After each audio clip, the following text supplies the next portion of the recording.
The airport was buzzing with the usual chaotic energy that comes with international travel. The air inside the terminal smelled of stale coffee, expensive perfume, and the distinct metallic scent of jet fuel. It was a late afternoon, and the sun was beginning to dip below the horizon, casting long orange shadows across the tarmac where massive metal birds sat waiting to take people halfway across the world. Among the hundreds of tired faces dragging luggage and checking boarding passes, there was a sense of impatience. Everyone just wanted to get to their destination, but for one specific passenger, the journey to the gate was a masterclass in blending in. He walked through the crowded terminal with a light step, wearing a simple dark hoodie, a well-worn baseball cap pulled low over his eyes, and a comfortable pair of jeans.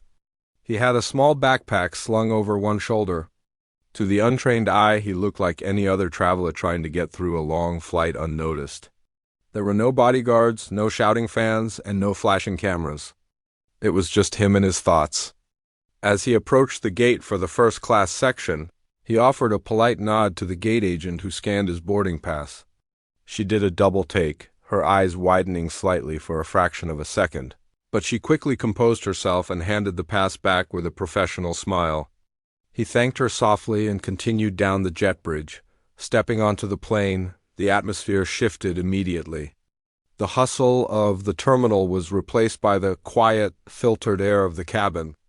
The flight attendants, dressed in crisp uniforms, were busy preparing the galley and welcoming passengers. He found his seat, a window seat in the first-class cabin, and stowed his backpack in the overhead compartment. He didn't demand any special attention or ask for favors. He simply sat down, let out a long, tired sigh, and leaned his head back against the headrest. It had been a long week of work, and he was looking forward to disconnecting from the world for a few hours. He pulled a book out of his pocket, a thick paperback on philosophy, and opened it to the page where he had left off. His face was relaxed, devoid of the stress that usually accompanies travel. He was just a man in a seat, ready to fly. However, the piece of the cabin was fragile. It was broken before the plane even pushed back from the gate. A loud, booming voice echoed from the jet bridge, cutting through the low hum of conversation. "You need to move faster. I have a very important connection to make, and I cannot be delayed by incompetence." The voice shouted. The flight attendants near the door exchanged annoyed glances. They were used to difficult passengers, but this one was already turning heads. A man in his late 40s stepped onto the plane. He was wearing a tailored navy blue suit that probably cost more than most people's cars, paired with a flashy silk tie. He was speaking aggressively into his phone, his neck turning red with every word. He didn't acknowledge the flight attendant who greeted him. He just brushed past her, his eyes scanning the cabin as if he owned the entire aircraft. He walked down the aisle, his voice carrying effortlessly to the back of the plane. "Yes, I told them the contract was unacceptable. If they can't meet the terms, I'm walking away. I don't care who they are." He was performing. It felt like he wanted everyone to know how powerful and busy he was. The man stopped at the row directly across the aisle from the traveler in the hoodie. He shoved his carry-on bag into the overhead bin with a loud thud, forcing the items already inside to shift uncomfortably. A flight attendant rushed over to gently close the bin door, giving him a tight smile. He ignored her, finally ending his phone call as he flopped into his seat. He loosened his tie, huffing loudly, making sure everyone around him knew how inconvenienced he was by the entire flight. For a few minutes, there was relative quiet. The engines began to spin up, vibrating the floor beneath everyone's feet. The flight attendants began their safety demonstration. The man in the expensive suit was tapping furiously on his tablet, his face illuminated by the screen's glow. He seemed agitated, bouncing his leg up and down, unable to sit still. Then, he happened to look over at the window seat across the aisle. He saw the man in the hoodie. He saw the ball cap. He saw the profile. The angry man paused. He squinted his eyes, taking a closer look. He leaned slightly over the armrest, invading the personal space of the empty seat next to him to get a better view. Recognition flickered in his eyes. It wasn't a look of admiration or excitement. It was a look of predatory interest. The traveler in the hoodie turned a page in his book. completely unaware that he was being watched. A smirk slowly spread across the face of the man in the suit. He saw an opportunity. For someone who thrived on dominance and feeling superior, sitting near a world-famous movie star was too tempting to resist. Most people would be excited to see a celebrity, perhaps ask for a quick autograph or a selfie when the time was right. But this man had a different energy. He didn't look at the actor with respect. He looked at him like he was a target. "Hey," the man in the suit said, his voice loud and abrupt. The traveler in the hoodie didn't look up. He assumed the comment was directed at someone else or just general noise. "I said, hey," the man repeated, louder this time. He didn't lean over to whisper. He spoke as if they were old friends in a crowded bar, drawing the attention of the passengers in the row in front of them. Slowly, the actor lowered his book. He didn't look annoyed, just cautious. He turned his head slightly, his eyes meeting the gaze of the man across the aisle. He waited for the man to speak, his expression calm and neutral. "You look awfully familiar," the businessman said, a mock tone of surprise in his voice. "Aren't you that guy? The one from the movies?" "What's his name?" "Keanu." The actor offered a small, polite nod. He didn't say his name, but he didn't deny it either. He just gave a tight, acknowledging smile, hoping that would be the end of it. He lifted his book again, signaling that he wasn't interested in a conversation, but the businessman didn't take the hint. In fact, the polite dismissal seemed to trigger something in him. He didn't like being ignored or brushed off, even by someone he was currently trying to bully. "I thought so," the man continued, his voice rising slightly above the ambient noise of the plane. "I saw that last movie you did. The one with the bus or the gun? Honestly, I nearly walked out of the theater. I don't understand how you keep getting hired. You have the range of a teaspoon." A few heads turned in the cabin. The air in the first-class section suddenly felt heavy. The other passengers who had been enjoying their pre-flight drinks or scrolling through their phones froze. They looked from the loud man in the suit to the quiet man in the hoodie. It was an awkward, uncomfortable moment. Everyone knew a scene was starting, and no one wanted to be part of it. The actor stopped turning the page of his book. He closed it gently and placed it on his tray table. He looked at the businessman again. This time, his eyes were a little harder. He was used to criticism. It came with the job. But this wasn't a review in a newspaper.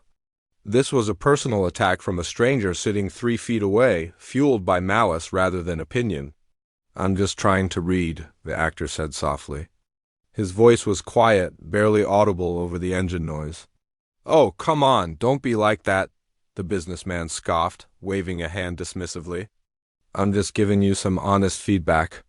You rich Hollywood types are so sensitive. You think just because you're famous, everyone has to love you? Well, some of us actually work for a living. We pay good money for these seats, and I don't want to spend the next 8 hours sitting next to a has-been." The insult hung in the air. The flight attendant who was securing the galley nearby stopped what she was doing and watched the situation closely. She knew the passenger in 1A was Keanu Reeves. She also knew that the passenger in 1B was becoming a problem. She stepped forward, preparing to intervene, but the businessman wasn't done. "I bet you think you're a tough guy because you play action heroes," the man sneered, leaning out of his seat, his body language aggressive. "In real life, you just look like a tired guy who needs a haircut. Why don't you take off the hat? Are you hiding? Or are you just afraid nobody will recognize you?" The cabin was entirely silent now. Even the pilot announcements were paused as the plane pushed back from the gate. The contrast between the two men was stark. One was wealthy in material terms, but bankrupt in manners, radiating insecurity and loudness. The other was a global icon, sitting in humility, wanting nothing more than to be left alone. Keanu took a slow breath. He didn't want to fight. He didn't want to cause a scene that would get the police involved or delay the flight for everyone else. He decided to try one last time to de-escalate the situation. "I apologize if I offended you," Keanu said, his tone steady and sincere. "I've had a long week and I'm just looking forward to some rest. I appreciate that you're a fan of film even if you didn't enjoy my work." It was a classy, humble response. It was the kind of answer that usually disarms people. But for a man looking to humiliate someone, kindness is just an opening dot. The businessman laughed, a sharp, barking sound. Fan? I'm not a fan. I just think it's funny that this is the best they could do for seating. Putting a movie star next to a real businessman? He turned to the woman sitting in front of them, who was visibly shrinking into her seat. The plane leveled off at cruising altitude, the seatbelt sign dinging off with a cheerful chime that felt completely out of place in the tense cabin. The low, steady hum of the engines filled the silence, but it did little to drown out the heavy atmosphere that had settled over the first-class section. The passenger in the expensive suit, who had spent the entire takeoff bouncing his knee and glaring at the man across the aisle, finally unbuckled his belt with a loud, metallic click.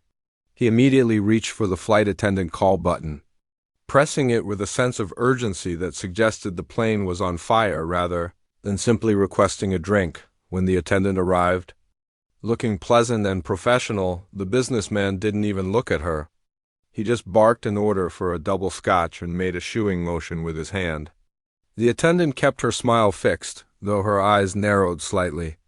She turned to the actor, who was still sitting quietly with his book closed on his tray table. "And for you, sir? Can I get you some water or perhaps a sparkling wine?" she asked, her voice softer, attempting to offer a small buffer against the man's rudeness. The actor looked up, his face relaxed despite the tension. "Just water, please. With ice." "Thank you. See that?" The businessman scoffed, leaning over so the entire row could hear him. "Just water? Boring. You live in Hollywood, the land of parties, and you drink water. Maybe that's why your movies are so flat. No fire in the belly. You're too busy being healthy and perfect. It's nauseating, really." The flight attendant delivered the drinks and walked away quickly, sensing that standing there would only invite more commentary. The businessman took a large gulp of his scotch, the ice clinking aggressively against the glass. He swirled the liquid, staring at the actor with a predatory glint in his eyes. The alcohol seemed to be acting like fuel on a fire, burning away any last shred of social decency he possessed. He had decided in his mind that he was the main character of this flight, and the actor sitting across from him was just a prop he could use for his own amusement. The actor picked his book back up, trying to retreat into the pages. It was a defense mechanism, a way to create a wall between himself and the hostility radiating from the aisle seat. But the businessman wasn't going to allow that wall to exist. He saw the book as an insult, a way of ignoring him. "What are you reading, anyway?" the man asked, his voice dripping with condescension. He didn't wait for an answer. He leaned further out of his seat, craning his neck to read the cover. "Philosophy? Oh, please. Don't tell me you're trying to read Plato to look smart? Do you even understand that? Or is it just for show? Like the leather jacket you wore in that one movie?" The actor turned a page, pretending not to hear. He knew that responding usually fed this kind of behavior. He had dealt with enough aggressive people in his life to know that they wanted a reaction, any reaction. They wanted anger, they wanted an argument, or they wanted praise. He gave them none, but silence only made the man louder. He hated being invisible. He was used to boardrooms where people hung on his every word, and hotel lobbies where staff scrambled to please him. Here, sitting next to a global superstar, he felt small. And to feel big again, he needed to tear the other man down. "I'm talking to you," the man snapped, his voice rising enough to turn heads in the row in front of them. "It's incredibly rude to ignore people. You Hollywood types think you're gods. You think you can just treat regular people like we're not there? But let me tell you something, pal. I'm the one who buys the tickets. I'm the one who pays your salary. Without people like me, you'd be nothing." He took another swig of his drink, wiping his mouth with the back of his hand. "I bet you think you're deep because you read books and play sad characters on screen. But I know your type. You're fake. You're just a puppet." The actor finally stopped reading. He looked over the rim of his glasses, his expression weary. He didn't look angry, just profoundly sad that a human being could be so filled with spite for a stranger. He knew that trying to reason with this man was useless, but he also knew he couldn't just sit there and be verbally abused for hours. "Look," the actor said, his voice low and calm, "I can see you've had a long day. I'm not trying to ignore you to be rude. I'm just tired. I have a lot on my mind. I'd really appreciate it if we could just have a peaceful flight. I don't want any trouble." It was a perfectly reasonable request. Most people, hearing that tone of voice, would have backed down, perhaps feeling a twinge of guilt for being so aggressive. But the businessman didn't feel guilt. He felt a rush of adrenaline. He had finally gotten a reaction. He had broken through the wall. Trouble? The man laughed, a harsh, barking sound. "Who said anything about trouble?" "I'm just making conversation." "Or is conversation below you? Are you too important to talk to a businessman? A real worker?" He stood up suddenly. The movement was sudden enough that the flight attendant walking by froze, clutching her beverage cart. The man swayed slightly, the double scotch hitting him faster than he expected. He loomed over the actor's seated form, using his height to try and intimidate him. "You think you're so tough in the movies," the businessman sneered, pointing a finger directly at the actor's face. "I saw that one where you fight all the guys with the pencils. You think you could do that in real life? Huh? You think you're a tough guy? Right now?" The actor didn't stand up. He didn't move to push the hand away. He just sat there looking up at the man with eyes that had seen more than the businessman could ever imagine. There was a quiet strength in his stillness, a solidity that the shouting man lacked entirely. "I don't want to fight," the actor said again, his voice cutting through the other man's shouting like a knife through hot butter. "Please sit down. You're making a scene." The passengers nearby were openly staring now. The woman in the row ahead had turned completely around in her seat, her phone lowered, her mouth open in shock. A teenage boy a few rows back was watching with wide eyes, recognizing the actor but confused by the aggression of the other man. The entire cabin felt uncomfortable, trapped in a private conflict that was being broadcast to everyone around them. The businessman turned to the teenage boy, pointing at him. "See, even the kid knows. You're a joke. Everyone is laughing at you." The teenager quickly looked down at his phone, terrified of being dragged into it. The man turned back to the actor, his face flushed red. "I paid good money for this seat, first class, and I have to sit next to a loser who acts like a robot. I'm trying to help you. I'm giving you a reality check. You're not special. You're just a guy who pretends to be other people because you don't have a personality of your own." He reached out and poked the actor hard on the shoulder. "Say something. Defend yourself. Or are you going to cry like you do in those sad movies you make?"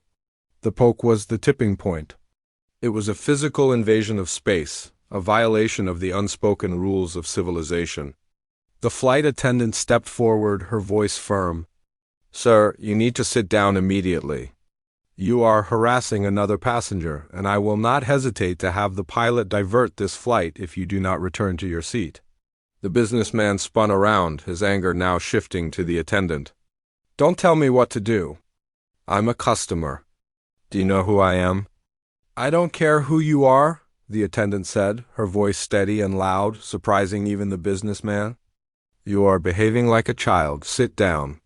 For a moment, it looked like the man might explode. His chest was heaving, his fists clenched at his sides. He looked from the attendant to the actor, trying to find a way to win, to find a way to come out on top. He had backed himself into a corner where he was the villain of the story, and his ego couldn't handle it. He looked down at the actor one last time, expecting to see fear. Instead, he saw pity. The actor was looking at him not with hatred, but with a genuine look of sorrow. It was as if the actor felt bad for him. That look stripped the businessman of his power more than any angry shout could have, defeated by the attendant's authority, and crushed by the actor's lack of anger. The businessman dropped back into his seat with a heavy thud. He crossed his arms tightly against his chest, staring straight ahead, refusing to look at anyone. He was seething, humiliated that his attempt to dominate had failed. The cabin remained silent for a long moment. The flight attendant held her ground for a few seconds longer, ensuring the man wasn't going to jump up again, then gave a small nod to the actor. The actor nodded back, a silent thank you. He looked out the window at the clouds passing by below. He was still tense, his muscles tight. The adrenaline of the confrontation was coursing through him, but he didn't let it show. He just wanted to disappear, to dissolve into the seat and become invisible again. He knew the man wasn't done. The silence wasn't peace. It was just a reload. The businessman was plotting, waiting for the attendant to walk away so he could start up again. The flight had hours to go, and the bully in the suit was not the type to accept defeat gracefully. He was just waiting for the right moment to strike again. For a few minutes, the only sounds in the first-class cabin were the rhythmic whoosh of the air conditioning and the distant, muffled noise of the engines. It was a tense, brittle silence. The man in the expensive suit was slumped in his seat, his arms crossed tightly over his chest, staring daggers at the back of the seat in front of him.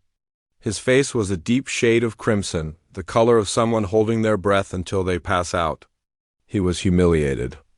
A flight attendant, a person he viewed as a servant, had just scolded him in front of a cabin full of witnesses. To a man who built his identity on being powerful and respected, this was a blow to his ego that he couldn't just shake off. Sitting across the aisle, the actor tried to go back to his book, but the words were blurring together. He could feel the anger radiating from the man like heat from a radiator. He knew it wasn't over. People who needed to dominate others, who fed on conflict, rarely quit just because they were told to sit down. They just waited for the authority figures to look away. The actor kept his head lowered, his body relaxed, but his senses were heightened. He was listening to every shift in the leather seat, every heavy sigh, every clink of ice against glass. The businessman signaled for another drink. When the flight attendant hesitated, remembering his earlier behavior, he glared at her. "I'm not going to say anything," he snapped, his voice low but harsh. "Just bring me the drink."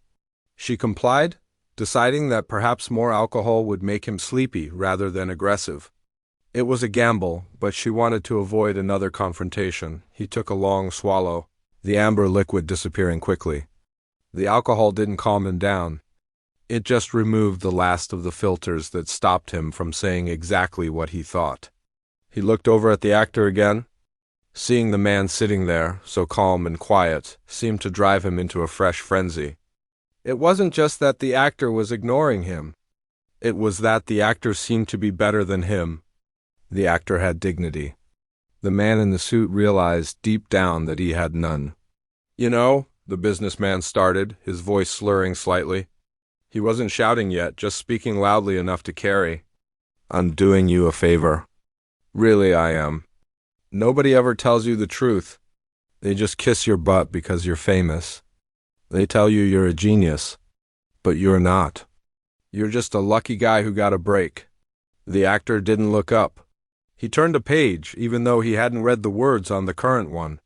"I said I'm doing you a favor," the man repeated, his volume creeping up. "Look at me when I talk to you. Is that too much to ask? Common courtesy?" The man in the suit unbuckled his seatbelt again. He stood up, swaying slightly. This time, he didn't stay in his space. He stepped into the aisle, then leaned right over the actor's personal space, placing a hand on the divider wall to steady himself. He was looming, blocking out the overhead reading light, casting a shadow over the actor's book. "You think you're so special," the man sneered, his face inches away from the actor's. "You think you're some kind of saint because people post nice memes about you on the internet. It's all fake. Just PR. I know guys like you. You're selfish. You're cold. You don't care about anyone but yourself." The actor slowly closed his book. He placed it on his lap and looked up. His face wasn't angry. It was sad. He looked at this red-faced, sweating, angry man with a look of genuine pity. It was the worst thing he could have done to the businessman. Anger would have fueled the fight, but pity extinguished it. The businessman wanted a reaction, a fight, a movie scene where they shouted at each other. He didn't want to feel small. "Please," the actor said softly. "You're drunk? You're tired. Just go to sleep. We're both just trying to get home." "I'm not drunk," the man roared, slamming his hand down on the actor's tray table, though not hard enough to hurt anyone, just loud enough to startle them. "And I'm not tired. I'm sick of this. I'm sick of people like you thinking you own the world. He reached out. This time he didn't just poke. He grabbed the actor's arm, squeezing it tight to force eye contact. Say something. Fight back. Be a man for once in your life. The cabin froze. The air pressure seemed to drop. This was physical contact now. This was assault. The passengers in the rows in front stopped pretending to sleep. A man sitting in the row directly ahead, a large, broad-shouldered individual who had been wearing noise-canceling headphones, slowly turned around. He pulled the headphones off and stared at the scene unfolding behind him. The businessman didn't notice. He was too focused on his target. He squeezed the actor's arm again, shaking it. Don't ignore me. I paid for this seat. I own you. The actor didn't pull away. He just looked at the hand on his arm, then up at the man's face. He didn't fight back. He didn't raise his voice. He just sat there, taking it, absorbing the negativity and refusing to send it back. It was a remarkable display of self-control. But the universe has a way of balancing the scales. Suddenly, a deep voice boomed from the seat in front. Let him go. The voice was so loud, so commanding, that it sounded like it came from a PA system. The businessman jumped, dropping the actor's arm as if he had been burned. He spun around, blinking. Sitting there was a huge man. He had short, cropped gray hair and the kind of neck that suggested he spent a lot of time in the gym. He wasn't wearing a suit. He was wearing a t-shirt and jeans. He didn't look angry. He looked dangerous. He was calm, focused, and ready. I said, the big man repeated, standing up slowly. He towered over the businessman. Let him go. Sit down. And shut your mouth. The businessman shrank. The alcohol-fueled courage evaporated instantly in the face of real, physical dominance. He looked around for help, but the other passengers were glaring at him. The flight attendants were hurrying down the aisle, summoned by the passengers. I was just talking, the businessman stammered, his voice suddenly weak and squeaky. We know each other. It's a joke. It doesn't look like a joke, the big man said, stepping into the aisle. He didn't touch the businessman, but he crowded him, forcing him back toward his seat with just his presence. It looks like you're harassing a man who is sitting there minding his own business. It looks like you put your hands on him. And if I see you touch him again, you and I are going to have a very serious problem. The businessman tripped over his own feet, scrambling backward into his seat. He looked like a child being scolded by the principal. His face went from red to pale white. You're out of line, the big man continued, looming over him. Everyone on this plane is tired. Everyone wants to get home. You are acting like a spoiled child. Show some respect. The flight attendant arrived, looking relieved to have backup. She looked at the big man and gave a slight nod of thanks. Then she turned to the businessman. Sir, I'm going to have to ask you to stop drinking. If you cannot remain calm and respectful to other passengers, we will have to restrain you and divert this plane to the nearest airport. Federal marshals will meet us at the gate. Is that what you want? The businessman's eyes widened. The threat of arrest, of being dragged off a plane in handcuffs, shattered his reality. He shook his head frantically. No, I'm fine. I'm sorry. He looked over at the actor, perhaps expecting the actor to intervene to say, it's okay, or let him stay. But the actor just sat there, looking at him with an unreadable expression. He didn't help him. He didn't save him from the consequences of his actions. The actor turned to the big man standing in the aisle. Thank you, he said quietly. I appreciate it. The big man's face softened instantly. No problem, sir. Nobody should have to deal with that. He turned back to the businessman. Do you understand? You stay in your seat. You don't speak. You don't drink. You just sit there and behave. The businessman nodded, sinking down into his seat, pulling his knees up as if to make himself as small as possible. He grabbed a magazine from the seat pocket and held it up in front of his face, hiding like a frightened child. His hands were shaking. The big man waited for another moment, staring him down to ensure the message had sunk in. Then he sat back down in his own seat, putting his headphones back on. He kept one ear open, though, just in case. the tension in the cabin began to drain away, replaced by a strange mix of relief and solidarity. The other passengers, who had been scared to speak up, looked at the actor with newfound respect. They had seen a star belittled, and they had seen a regular person stand up for what was right. The actor took a deep breath, the first real breath he had taken in an hour. He looked out the window at the darkness of the night sky, the tiny pinpricks of light passing by below. He didn't feel triumphant. He didn't feel like a winner. He just felt tired, but he also felt a sense of warmth.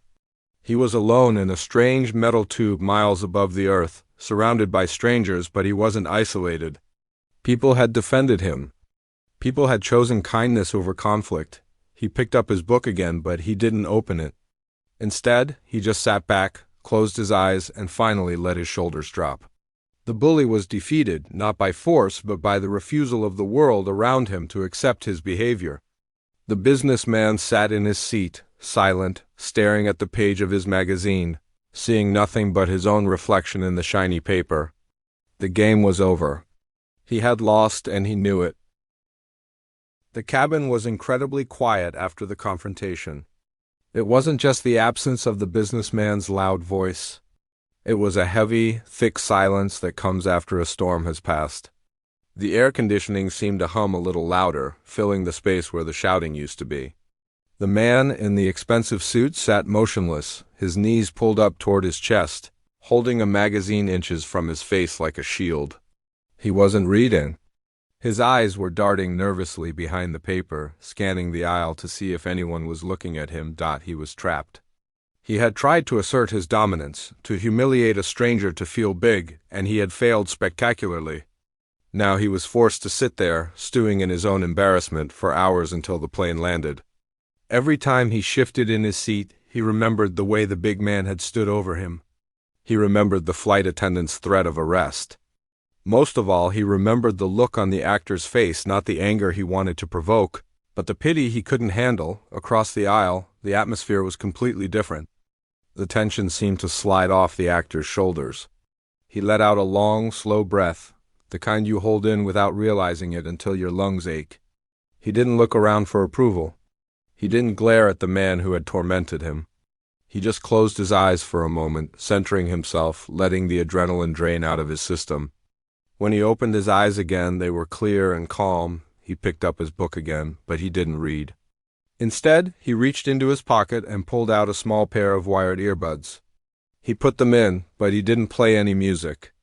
It was just a way to create a private bubble, a signal to the world that he was stepping away from the drama. He looked out the window at the vast, dark expanse of the night sky. The moon was hanging high and bright, casting a silver glow over the clouds below. It was peaceful. It was beautiful. It was a stark contrast to the ugliness that had just unfolded inside the plane. Time moved slowly in the silence. The flight attendants continued their work, moving through the cabin with practiced ease, offering water and snacks to the other passengers. When they passed the actor's row, they stopped. The lead attendant, a woman with kind eyes and streaks of gray in her hair, leaned in close. She didn't ask if he was okay. She didn't need to. She could see his resilience. Instead, she just whispered, "Thank you for being so patient with him. You handled that with more grace than most people could." The actor took one earbud out and offered a small, genuine smile. "He was having a bad day," he said softly, his voice barely a whisper. "We all have them. I just hope he gets some rest." It was a shocking moment for the businessman, who was listening from behind his magazine.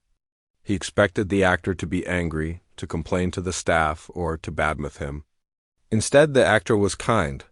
He was defending the man who had just tried to tear him down. It made the businessman feel smaller than ever. It highlighted exactly who was the better man in that equation. And it wasn't the one in the designer suit. For the next 2 hours, the flight continued without incident. The man in the suit didn't order another drink. He didn't say a word to anyone. He just sat there, shrinking into his seat, trying to make himself invisible. He realized that the other passengers were judging him. Every time someone walked past to use the restroom, they glanced at him with looks of annoyance or disdain. He had become the pariah of the cabin. Eventually, the captain's voice crackled over the intercom. "Ladies and gentlemen, we are beginning our initial descent into our destination. Please return your seats to the upright position and fasten your seatbelts." The announcement signaled the end of the ordeal. The mood in the cabin shifted from tense to anticipatory. People started gathering their things, checking their phones for messages, and stretching their legs. The actor closed his book for the final time and placed it gently in his backpack. He adjusted his hat, pulling the brim low again. The plane landed with a bump, followed by the roar of the reverse thrusters as the aircraft slowed down on the runway. The lights of the city streaked by the windows, a welcoming sign of civilization. As soon as the plane reached the gate and the seatbelt sign dinged off, the businessman stood up abruptly. He didn't look at anyone. He didn't say, "Excuse me." He frantically grabbed his bag from the overhead bin, nearly dropping it in his haste. He just wanted to escape. He needed to get off the plane. Away from the eyes that had seen his humiliation, he pushed his way into the aisle, practically knocking into the person in front of him. He didn't wait for the rows ahead to clear. He tried to squeeze past them, looking desperate. "Let me out," he mumbled, not making eye contact with anyone. "I have to go." The actor remained seated. He watched the man scurry away, a pathetic figure retreating in defeat. There was no satisfaction in seeing the man run away. It was just sad. Finally, the aisle cleared. The actor stood up, stretching his tall frame. He grabbed his bag and swung it over his shoulder. The large man who had defended him earlier was waiting in the aisle to exit. He turned to the actor and extended a large, rough hand. "I just wanted to say goodbye," the big man said. "And sorry you had to deal with that jerk. Some people think money gives them the right to treat others like trash." The actor shook his hand firmly. "I really appreciate what you did back there," the actor said, looking the man in the eye. "You didn't have to step in, but you did. That says a lot about you." "Thank you." "Anytime," the big man replied with a nod. "Take care of yourself."